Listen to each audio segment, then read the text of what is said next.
Hello friend, welcome back.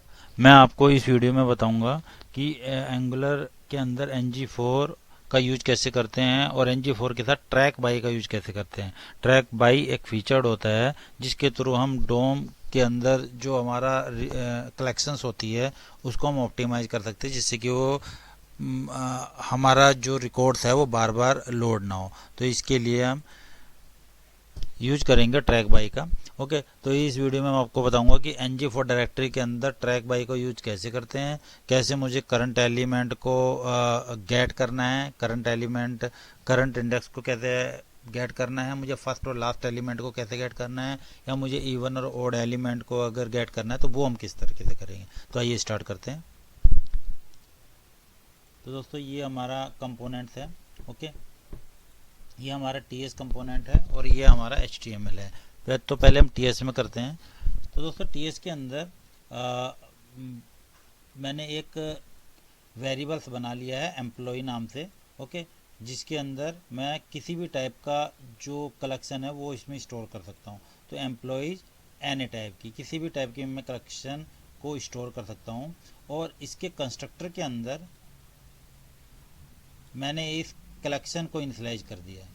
ठीक है दोस्तों, इस कलेक्शन को इनिशियलाइज कर दिया है 4 कॉलम के बेस पे। Code, name, gender, annual salary, date of birth. मैं कोई दूसरे कॉलम भी अगर ऐड करना चाहूँ तो ऐड कर सकता हूँ।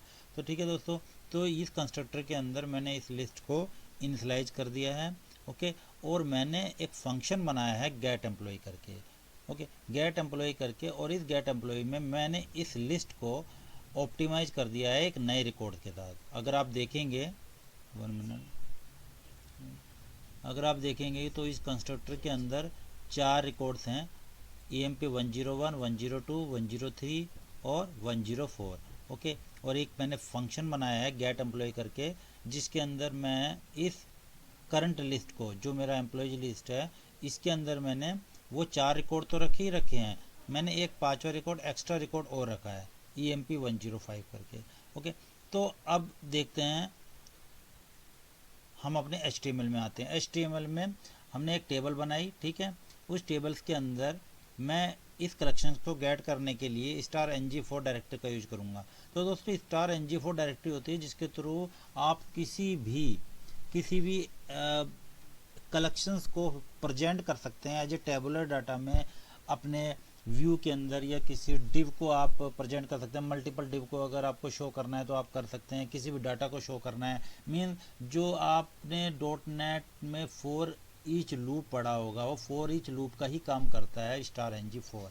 तो 2 तरह की डायरेक्टरी होती हैं, *NGIF और *NG4, जिसको हम एंगुलर के अंदर स्ट्रक्चर डायरेक्टरी की तरह यूज करते हैं। *NG4 क्या करता है कि एक कलेक्शंस के सारे एलिमेंट को 1 बाय 1 लेता है और उसको प्रेजेंट करता है। तो दोस्तों, इसके अंदर भी *NG4 में यहाँ पर है ये एम्प्लॉयज। एम्प्लॉयज मीन्स कि जो मेरी एम्प्लॉय क्लास है, ये मेरी एम्प्लॉय क्लास है। इस एम्प्लॉय क्लास को उठाया मैंने और इसका एक इंस्टेंस बना दिया let employ of employ.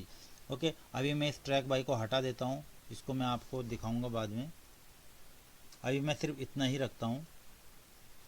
Okay, और इसके अंदर इंटरपोलेशन का यूज करके मैंने एम्प्लॉय का कोड, एम्प्लॉय का नेम, एम्प्लॉय का gender, annual salary, date of birth, ये सब मैंने ले लिया है। और नीचे एक मैंने एडिशनल एक TR बनाई है, जिसके अंदर मैंने चेक करवा दिया है कि *NG if means no employ to display, मुझे ये शो करना है नीचे। मान लीजिए मेरे पास इस कंपोनेंट के लोड पे कोई डाटा नहीं है, तो उस केस में मुझे क्या शो करवाना है, उस केस में मुझे शो कराना नो एम्प्लॉय टू डिस्प्ले। तो वो कब शो होगा, उसके लिए मैंने *NGIF डायरेक्टरी का यूज किया है। मीन्स इसके अंदर कंडीशन होती है if और else की। तो *NGIF में अगर एम्प्लॉयज क्या है, एम्प्लॉयज जो हमारी कलेक्शन है, अगर वो कलेक्शन फॉल्स होगी या फिर कलेक्शन की जो लेंथ है वो अगर 0 होगी, तो हमें ये मैसेज शो होना चाहिए no employ to display. Okay, और अदरवाइज अगर कलेक्शन फॉल्स नहीं होगी, ट्रू होगी, तो ये TR हमें नहीं दिखाई देगी, सिर्फ हमें यही रिकॉर्ड दिखाई देगा। तो आइए हम स्टार्ट करते हैं। ओके, तो दोस्तों, ये देखिए, ये हमारा पूरा रिकॉर्ड्स है। ये सारा हमें रिकॉर्ड दिख रहा है जो हमने TS फाइल के अंदर, कंपोनेंट फाइल के अंदर जो हमने कोड लिखा था कंस्ट्रक्टर के अंदर। ठीक है, आपको भी पता है कि कंस्ट्रक्टर तभी कॉल होता है जब हमारा कंपोनेंट लोड आता है, उस टाइम पे हमारा कंस्ट्रक्टर कॉल हो जाता है। तो इसके अंदर अभी आप देखेंगे 4 रिकॉर्ड्स हैं। ओके, और ये वाला फंक्शन है गेट एम्प्लॉय वाला फंक्शन, जिसके अंदर हमारे 5 रिकॉर्ड है। तो यहाँ पर मैं एक बटन बनाऊंगा दोस्तों, ये मैंने एक बटन बना रखा है यहाँ पर, जो कि जिसके क्लिक इवेंट पे मेरा ये फंक्शन एग्जीक्यूट होगा गेट एम्प्लॉय करके। ओके, तो अब ये देखते हैं कि अभी मैंने ट्रैक बाय यहाँ से हटा रखा है, तो अभी देखते हैं कि क्या होता है।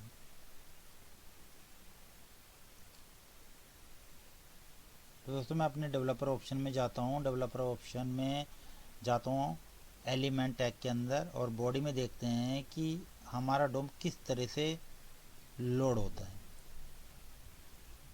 टी बॉडी में। ठीक है दोस्तों, तो जो टी बॉडी है, टी बॉडी के अंदर आप देखेंगे कि 4 रिकॉर्ड्स हैं इस वक्त। ठीक है, तो 4 रिकॉर्ड हैं, इसके बेस पे 4 टीआर बन रही हैं। ठीक है, तो मैं किसी भी टीआर के अंदर जाता हूँ। ठीक है, किसी भी टीआर के अंदर जाता हूँ, या मुझे टीआर में जाने की भी जरूरत नहीं, क्योंकि मुझे तो रो वाइज देखना है कि रो किस बेस पर लोड हो रही है। ठीक है, तो अभी मैं रिफ्रेश एम्प्लॉय पे अगर मैं क्लिक करूंगा तो रिफ्रेश एम्प्लॉय उस फंक्शन को कॉल करेगा और उसके अंदर एक रिकॉर्ड को और ऐड कर देगा EMP105। लेकिन नॉर्मली क्या होता है एंगुलर में अगर हम किसी पर भी किसी भी बटन या किसी भी एलिमेंट पर कुछ भी फायर करते हैं, तो जब भी कलेक्शन चेंज होती है तो उसके ब्याह पे हमारा डोम भी पूरा का पूरा चेंज होता है। अभी हमारा ये छोटी कलेक्शन है, इसलिए हमें पता नहीं चलेगा परफॉर्मेंस का, लेकिन कल को अगर हमारे डाटा बहुत ही ज़्यादा होता है, उस केस में अगर मैं मान लीजिए 2-3 बटन बना रखे हैं, तो उस बेस पे अगर मैं कलेक्शन को चेंज कर रहा हूँ तो वो पूरा का पूरा डोम अपडेट होगा। जैसे इस तरीके से देखिए, अभी मैं रिफ्रेश एम्प्लॉय पे क्लिक करता हूँ तो आप एलिमेंट पे ध्यान दीजिएगा। ये देखिए मैं जितनी बार भी क्लिक कर रहा हूँ, हर बार ये सारा का सारा पूरा लोड हो रहा है, अगर आप ये देख सकते हैं। ठीक है दोस्तों, तो अब ये सारा का सारा एलिमेंट मैं चाहता हूँ कि अगर मैंने इस बटन के क्लिक पे सिर्फ एक ही रिकॉर्ड को ऐड कर रहा हूँ तो मेरे बाकी रिकॉर्ड क्यों लोड हो डोम में।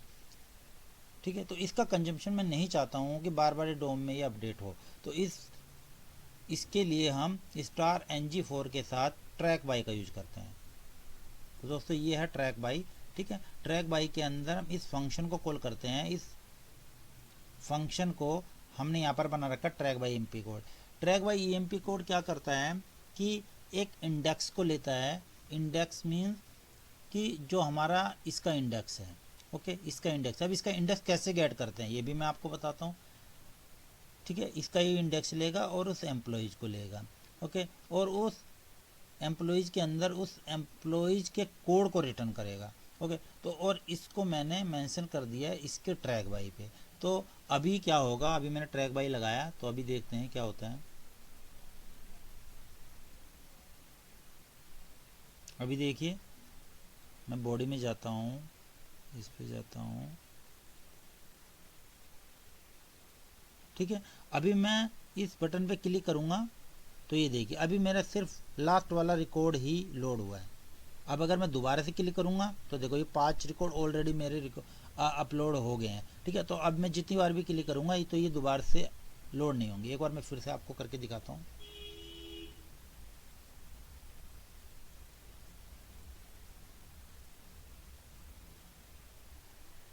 ये देखिए दोस्तों अभी मेरे 4 रिकॉर्ड्स हैं। ठीक है, आपको 4 TR शो हो रही है। अभी देखना मैं जब रिफ्रेश एम्प्लॉय पे क्लिक करूँगा तो ये एक रिकॉर्ड्स को ऐड कर देगा, और आप इस एलिमेंट पर नज़र डालना, इस पे डोम किस तरह से अपडेट होता है।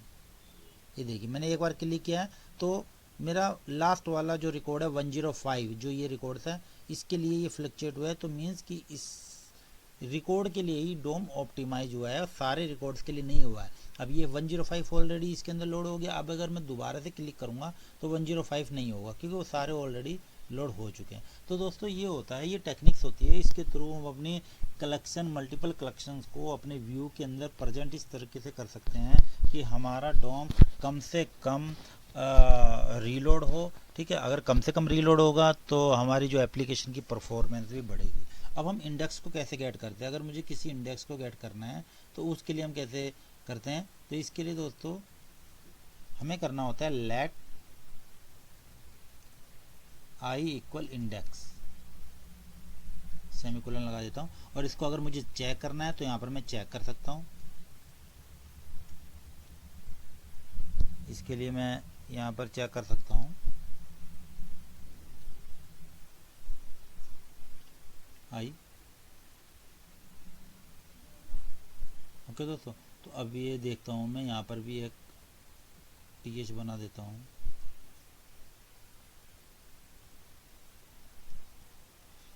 इंडेक्स, तो इस तरीके से हम अपनी कलेक्शन के किसी भी एक पर्टिकुलर आइटम के इंडेक्स को गेट कर सकते हैं लेट आई इक्वल इंडेक्स के थ्रू।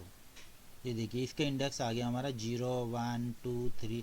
तो इस तरीके से अब ये जो ट्रैक बाई क्या करता है, ट्रैक बाई इस फंक्शन को कॉल करेगा और इसके अंदर मैंने जो पैरामीटर पास किए हुए हैं वो इंडेक्स और एम्प्लॉय मीन्स ट्रैक बाई क्या करता है कि फर्स्ट पैरामीटर हमारा इंडेक्स को लेता है, जो इंडेक्स हमारा आई है इंटरनली वो इसको लेगा, और दूसरा हमारी इस कलेक्शन को लेगा, इस कलेक्शन को, ठीक है, और इस कलेक्शन के बेस पे उस इंडेक्स के थ्रू उसी का ही कोड रिटर्न कर देगा। ये देखिए इंडेक्स और एम्प्लॉयज और उस इन दोनों के बेस पे इस कलेक्शन में उसी का ही कोड रिटर्न करेगा जो इसके अंदर ये इंडेक्स आ रहा होगा।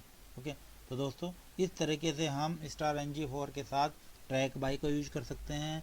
ठीक है, अगर मुझे इंडेक्स को गेट कर सकते हैं इंडेक्स को गेट कर सकते हैं। अब दोस्तों अगर मुझे फर्स्ट रो और या लास्ट रो को अगर मुझे गेट करना है तो वो हम कैसे करेंगे, तो इसके लिए हम दो और बना लेते हैं, फर्स्ट रो,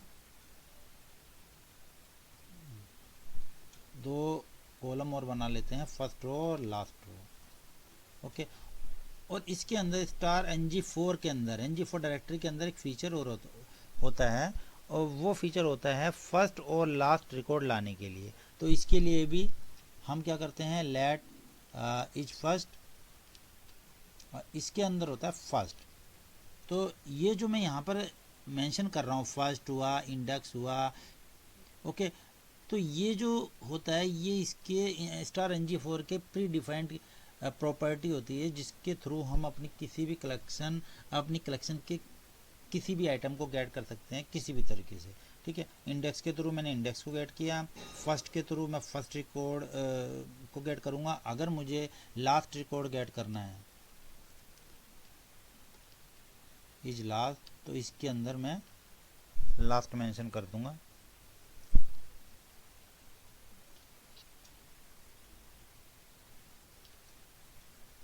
ठीक है दोस्तों, फर्स्ट आता है और लास्ट आता है, लेकिन ध्यान रखना आपको सेमीकोलन लगाना है। जो भी आप यूज करोगे उन सभी के बीच में आपको सेमीकोलन लगाना है। अब मुझे यहाँ पर शो करना है कि कौन सा फर्स्ट रिकॉर्ड है, कौन सा लास्ट रिकॉर्ड है। ठीक है, तो दोस्तों इसके लिए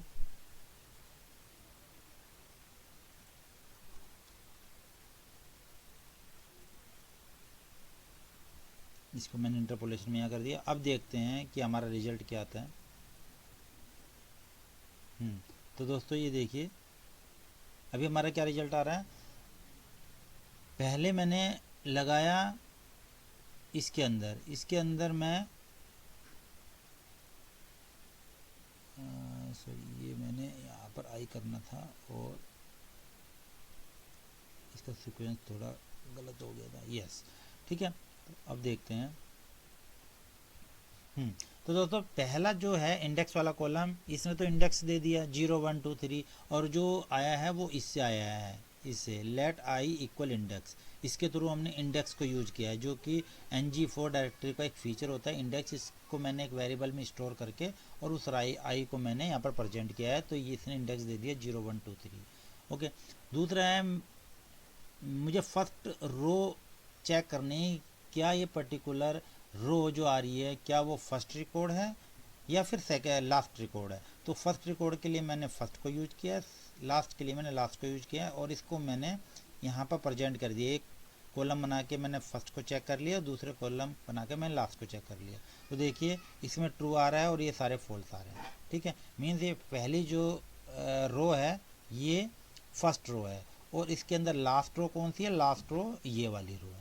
तो इसने ये कैसे किया चेक, इसने ये इंडेक्स के बेस पे चेक किया, क्योंकि ये सारी जो सिंटैक्स है, ये जितने जो भी मैं सिलेक्ट कर रहा हूँ, ये सारी सभी सिंटैक्स ये इंटरनली इंडेक्स को यूज करती है, इंडेक्स के बेस पे ये काम करती है।